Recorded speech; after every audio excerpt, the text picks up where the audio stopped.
সভাপতি রওশনারা বাসী, বিশেষ অতিথি কবি মীনা দেবী, আমার সামনে বসে আছেন কবি নাসিমা চৌধুরী, কবি পুলিন রায়, আসাম, শিলচর এবং আগরতলা থেকে আগত মণিপুরী ভাষার বিশিষ্ট কবি, সাহিত্য সংগঠক এবং মণিপুরী এবং বাংলা ভাষার সুধীবৃন্দ, শুভ বিকেল।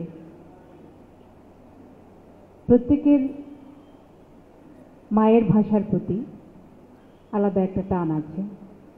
প্রতিটি ভাষারই আছে নিজস্ব সংস্কৃতি এবং নিজস্ব একটা ধারা।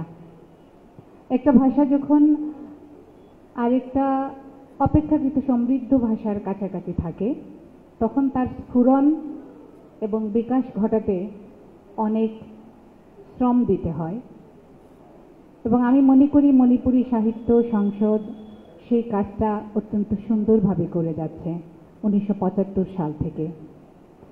মণিপুরী ভাষা আমি জানি না, তবে আমি যে কোনো ভাষা এবং সংস্কৃতির প্রতি সবসময়ই আনত থাকার চেষ্টা করি, শ্রদ্ধাশীল থাকার চেষ্টা করি, কারণ ভাষা মানুষকে প্রকাশ করে। ভাষা ছাড়া মানুষ নিজেকে সঠিকভাবে প্রকাশ করতে পারেন না। তো এই সমৃদ্ধ ভাষার বাংলার হোক বা যে কোনো ভাষাই হোক, আমরা দেখেছি এক ভাষা যখন আরেক ভাষার কাছাকাছি থাকে তখন তাদের মধ্যে একটা আদান প্রদান হয়, ঋণ গ্রহণ চলে। এটা একদম অতি প্রাচীন কাল থেকেই চলে আসছে। মণিপুরী ভাষারও কিন্তু প্রাচীনত্ব আছে, প্রায় 400 বছর আগের সেই ভাষা। এবং আমরা জানি মণিপুরী ভাষার সে আদি নিদর্শন আমি একটু লিখে এনেছি মণিপুরী ভাষায়। বরণ ডাহানি এলা, বৃষ্টি ডাকার গান, যেটা মানে অনুমান করা হয় 1450 থেকে 1500 খ্রিস্টাব্দের মধ্যবর্তী কোনো না কোনো সময়ে সেটা লেখা। মাদই সারা বেলর এলা 1500 থেকে 1600 খ্রিস্টাব্দের যে কোনো সময়ে লেখা প্রাচীন বাংলার প্রাচীন জীবন যাপনের যে চিত্র। তো আমি এটা বলার এটাই কারণ হলো যে মণিপুরী ভাষাটা অত্যন্ত সমৃদ্ধ একটা ভাষা।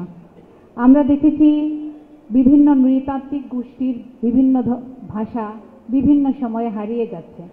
বিচারপতি হাবিবুর রহমান এক সমীক্ষায় দেখিয়েছিলেন প্রতি বছর পৃথিবী থেকে 12টিরও ভাষা হারিয়ে যায়।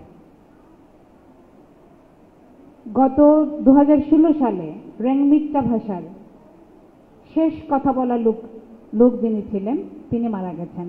তো সেই ভাষার কি হবে? তো ভাষাকে বাঁচিয়ে রাখার জন্য যারা কাজ করেন, ভাষাকে বিকাশ ঘটানোর জন্য যারা কাজ করেন, ভাষার সাহিত্যকে ছড়িয়ে দেওয়ার জন্য কাজ করেন, তারা আমার কাছে অত্যন্ত নমস্য। মণিপুরী সাহিত্য সংসদ সেই কাজটি করছে এবং মণিপুরে যে কাজটা হচ্ছে সেগুলো সম্পর্কে আমি অতটা ওয়াকিবহাল নই, তবুও জানি তারা এই ভাষা এবং সাহিত্যকে ছড়িয়ে দেওয়ার জন্য সবসময় আমি দেখি একে সেরামদা কাজ করছেন, অনুষ্ঠান করছেন। মানে আমি সবসময় দেখি যে সিলেট শহরে মণিপুরী সম্প্রদায়ের বা ভাষার একটা সবসময় একটা কাজের মধ্যে ওনারা থাকেন। তো এটা অত্যন্ত পজিটিভ, ইতিবাচক এবং এটা আমি অত্যন্ত সম্মানের চোখ দিয়ে দেখি। আমি এতক্ষণ পরে খেয়াল করেছি এখানে আরে একজন আমার অত্যন্ত শ্রদ্ধেয় রানা কুমার সিনহা, আমার গুরু এখানে বসে আছেন। তার কথা আমি আসলে করতে পারি নাই। তো উনি রবীন্দ্রসঙ্গীত নিয়ে কাজ করেন। তো যারা মণিপুরী ভাষায় লিখছেন, সংগঠন মানে মণিপুরী ভাষাকে সংগঠিত করছেন, সাহিত্য সংগঠক, তারা বাংলা ভাষাকেও সমৃদ্ধ করছেন। এই জন্য আপনাদেরকে আমি লাল সালাম জানাই। তো আমার এখানে কবিতা পড়ার কথা, তো আমি সবচেয়ে বেশি আপ্লুত হয়েছি এ কারণেই যে কবিরা এখানে কবিতা পড়েছেন বেশিরভাগই মণিপুরী ভাষায়, যেটা আমি বুঝতে পারি নাই। যদি বুঝতে পারতাম তাহলে আমি আরও বেশি আমার ভালো লাগতো, আপ্লুত হতাম। মণিপুরী ভাষার যে বর্ণগুলো আছে 27টি বর্ণ এবং প্রতিটি বর্ণ নাকি শরীরের একটা অঙ্গ প্রত্যঙ্গ নামে করা। তো যেমন কক হচ্ছে মাথা, লাই হচ্ছে ললাট, সম হচ্ছে কি জানি, আচ্ছা চুল চুল। আচ্ছা, তা এটা অত্যন্ত প্রীতিকর একটা বিষয় আমার কাছে। তো যে কোনো ভাষা শিখার একটা আলাদা আলাদা বিষয় আছে। তো আমরা যারা বাংলা ভাষা ভাষী আছি তারাও চাইলে মণিপুরি ভাষায় চর্চা করতে পারি। তো আমি গতকাল একটু পড়াশোনা করার চেষ্টা করেছিলাম যে মণিপুরি ভাষা দেখি পারি কিনা। তো আমার মনে হলো এই ভাষাটা অত্যন্ত ইন্টারেস্টিং এবং এটা প্রাতিষ্ঠানিক পর্যায়ে এটা কাঠামোবদ্ধ এবং রাষ্ট্রীয় চিন্তাভাবনার মধ্যে না আনলে এই ভাষাটা শেখানো সম্ভব নয়। কারণ এখন অনেক মণিপুরি সম্প্রদায়ের মানুষ আছেন যারা বলেন কিন্তু লিখতে পারেন না, পড়তে পারেন না। আমি আরেকজন শিক্ষকের কথা জানি, কমলগঞ্জের বৃন্দা রানী সিনহা, যিনি নিজের বাসায় স্কুল খুলেছেন এবং বাচ্চাদেরকে বড়দেরকে তিনি মণিপুরি ভাষায় শিক্ষাদান করছেন। আমি সশস্ত্র সিদ্ধে সেই যোদ্ধাদের স্মরণ করি যারা ভাষাকে বাঁচিয়ে রাখার জন্য, সাহিত্যকে ছড়িয়ে দেওয়ার জন্য কাজ করছেন। সময় অল্প, আমার নিজেরও আরেকটা জায়গায় যাওয়া লাগবে এবং আপনাদের সবার কবিতা আমার ভালো লেগেছে। বুঝে হোক না বুঝে হোক কবিতার প্রতি একটা আজন্ম টান, একটা ভালোবাসা কাজ করে। তো আপনাদের সম্মানার্থে এবং যারা যে নৃতাত্ত্বিক গোষ্ঠী বাংলাদেশে অথবা বাংলাদেশের বাইরে নিজেদের অস্তিত্ব এবং ভাষাকে টিকিয়ে রাখার জন্য কাজ করে যাচ্ছেন, তাদের সম্মানে আমি আমার একটি কবিতা পাঠ করছি।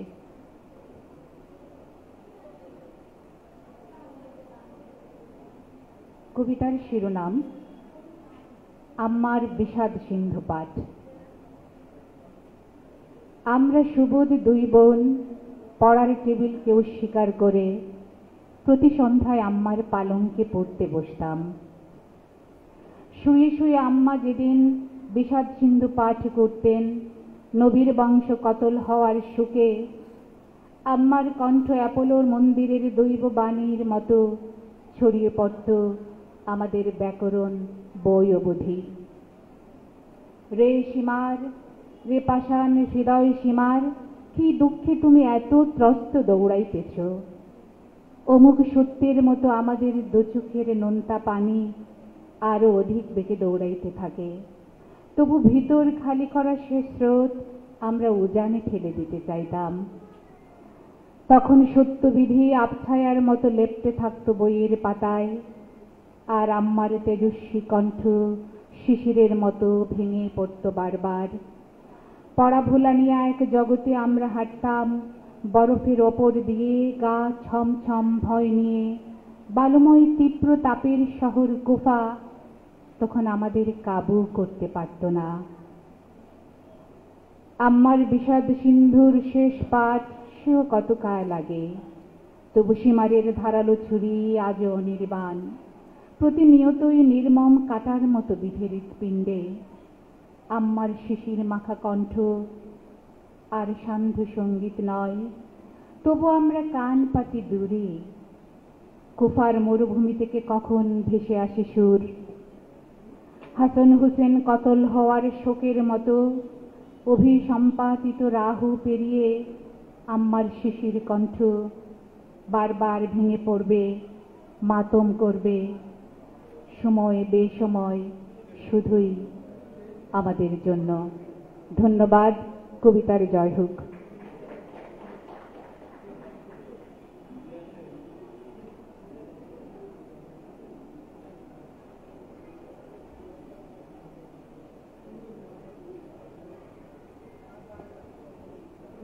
ধন্যবাদ। এবারে আমরা আজকের এই পর্বের সর্বশেষ কবিতা শুনব। আজকের এই পর্বে তিনি সভাপতিত্ব করছেন কবি রৌশন আরা বাসি খুদাইহম। কবিতা শুনব কবি রৌশন আরা বাসি খুদাইহম।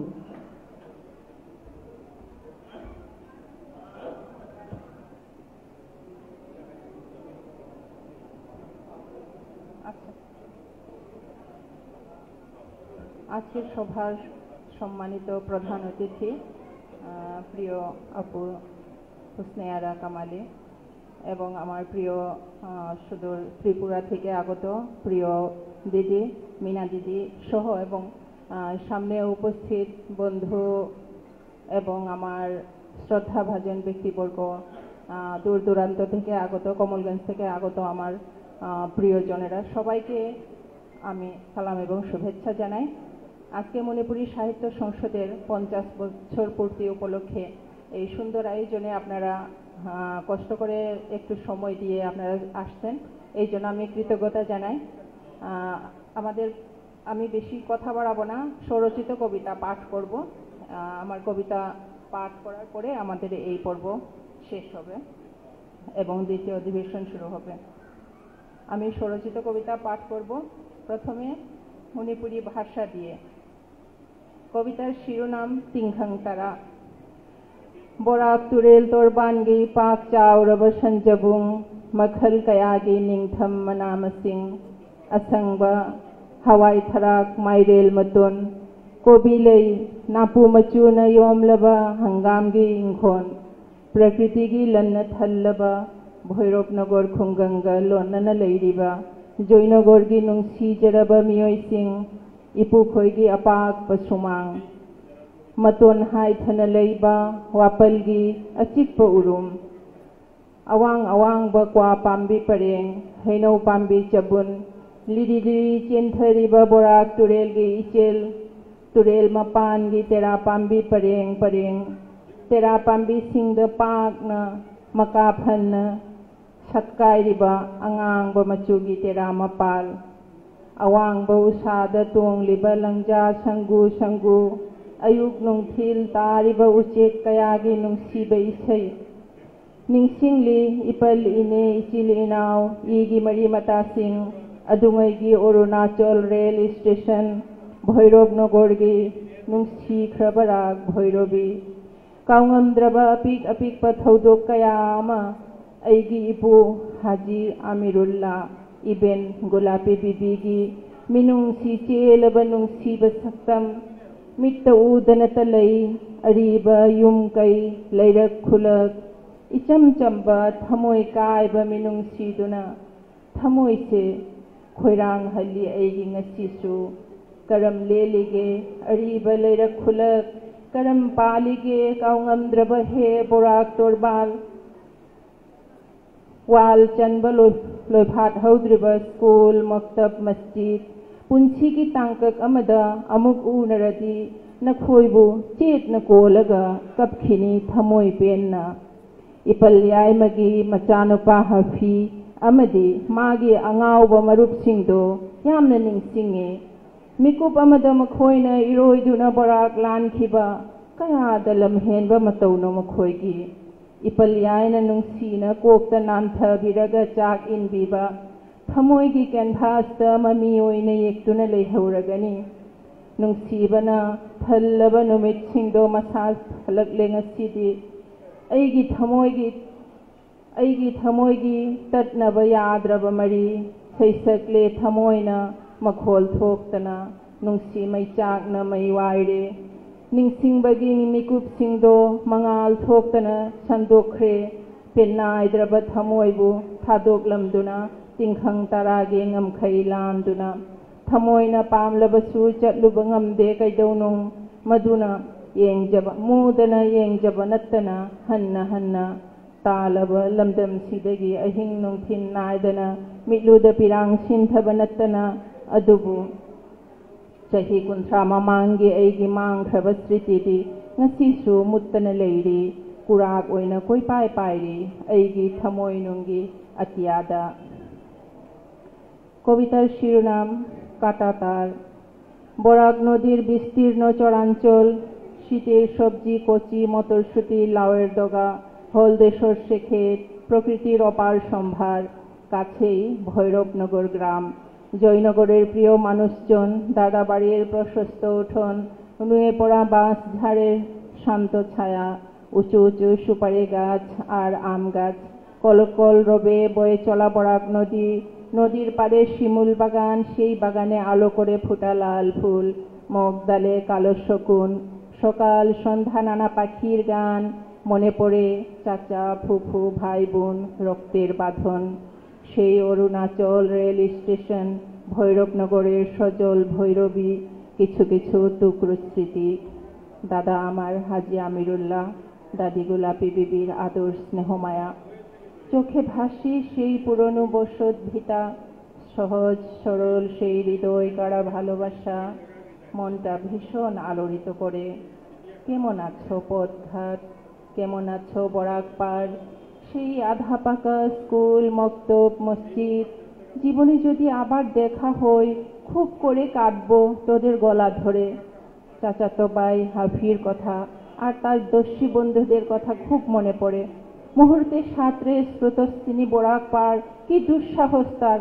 মেজ চাচার মায়া আর মাথায় হাত বুলিয়ে মুখে তুলে খাইয়ে দেয়া, মনের ক্যানভাসের ছবি হয়ে এঁকে আছে সব। প্রীতি ভরা দিনগুলো দানা মেলেছে আজ, আমার স্ত্রী প্রাণের বন্ধন।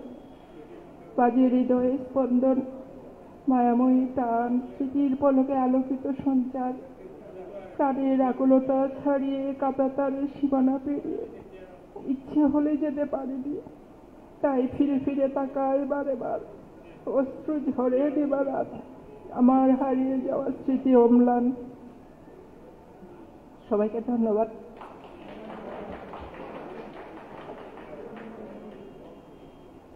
সম্মানিত সুধী, আমাদের প্রথম অধিবেশন এখানে সমাপ্তি।